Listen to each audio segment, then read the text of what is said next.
Assalamualaikum, nama saya Muhammad Farhan Mazuki, EB19169. Hari ini saya akan membentangkan AM modulation dan demodulation. Ini merupakan lita tersebut ini dipenuhi dengan atau dilengkapi dengan pelbagai komponen, iaitu seperti osiloskop dan dua function generator. Function generator yang pertama merupakan message signal, manakala function generator yang kedua phase signal. Apabila saya runkan lita ini, osiloskop akan waveform yang pertama iaitu berwarna biru merupakan carrier signal. Waveform yang kedua iaitu berwarna hijau merupakan message signal. Waveform yang ketiga iaitu berwarna merah merupakan modulation signal. Dan waveform yang terakhir iaitu berwarna ungu merupakan demodulation signal.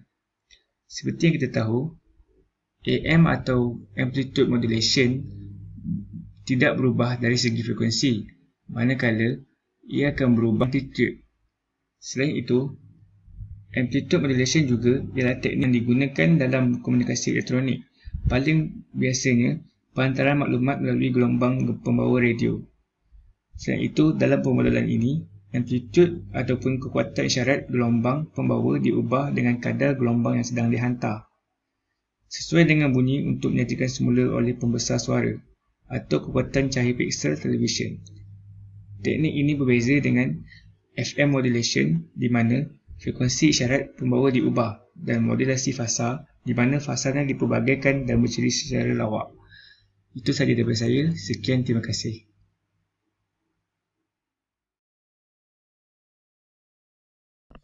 Assalamualaikum dan salam sejahtera.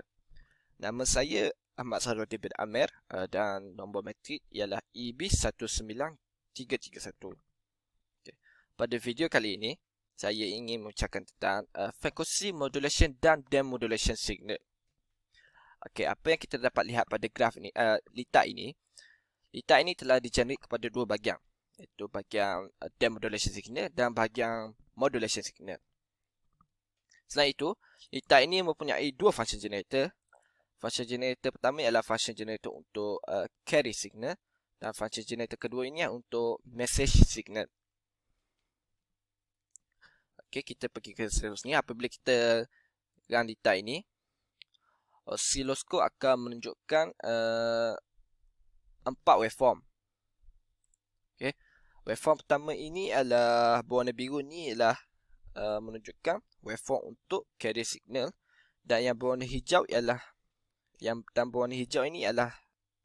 message signal.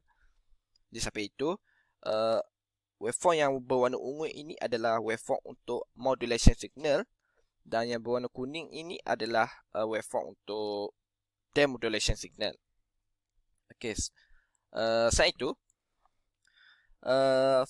frekuensi modulation atau dipanggil sebagai FM ini adalah pengekodang maklumat dalam gelombang pembawa dengan mengubah frekuensi sesaat itu kepada gelombang.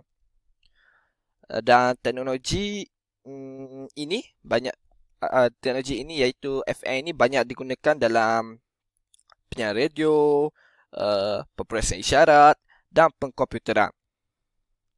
Selain itu, modulasi frekuensi ini banyak digunakan untuk penyiaran radio FM yang kita dapat dengar pada masa sekarang ini, seperti syarikat Sinar FM, Era FM dan banyak lagi. Sekian, terima kasih. Sekian, itu saja daripada saya. Terima kasih. Assalamualaikum warahmatullahi wabarakatuh. Nama saya Muhammad Hazim Muhaimin bin Rosli. Nombor matrik saya EB19171. Video ini adalah membincangkan tentang amplitude, shift keying, modulation dan demodulation. Di sini apa yang kita dapat lihat adalah antara lita yang generate ASK modulation dan demodulation. Apa yang kita dapat lihat adalah menggunakan dua function generator. Yang pertama function generator sequence signal dan yang kedua function generator carrier signal. Seterusnya, di sini adalah bahagian circuit yang generate modulation signal, manakala di bahagian ini adalah circuit yang generate demodulation signal. apabila kita run, osiloskop menunjukkan empat bacaan waveform. Dan waveform yang pertama merupakan carrier signal. Waveform yang kedua adalah merupakan sequence signal ataupun digital signal. Waveform ketiga ini merupakan ASK modulation. Dan waveform yang terakhir ini merupakan ASK demodulation. Okey. Apabila digital signal menunjukkan bacaan 1 ataupun high, wave amplitude carrier tidak akan berubah. Apa yang kita dapat lihat di sini. Dan apabila digital signal menunjukkan bacaan low ataupun kosong, waveform amplitude carrier lemah ataupun kita dapat lihat dia flat. Dan manakala di sini merupakan demodulation, graf untuk demodulation bagi ASK modulation. Sekian itu saja daripada saya. Sekian itu saja ASK modulation dan demodulation.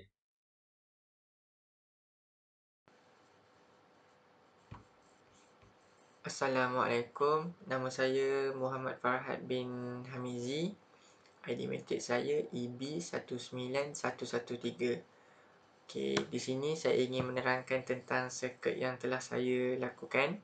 Okey, circuit ini berkaitan tentang FSK modulation dan FSK demodulation.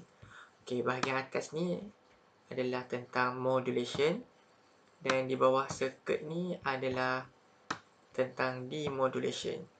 Okay, kita pergi kepada komponen yang ada di circuit. Okay, ada osiloskop. Osiloskop ada 3. Dan ini adalah function generator, ada 3 juga. Ada kapasitor, resistor dan diode. Okay, kita pergi kepada function generator yang pertama ialah tentang message signal. Function generator yang kedua adalah tentang modulation. Dan function generator yang ketiga adalah tentang demodulation. Okay, mari kita run osiloskop ni. Okay, ini adalah waveform tentang message signal. Kita pergi kepada osiloskop yang kedua. Kita try run. Okay, kita try run. Okay, di sini kita nampak satu frekuensi akan tinggi dan kosong, frekuensi akan rendah. Dan di sini juga kita tahu bahawa apabila frekuensi berubah, amplitude tidak akan berubah. Okay, kita tengok amplitude semua sama je.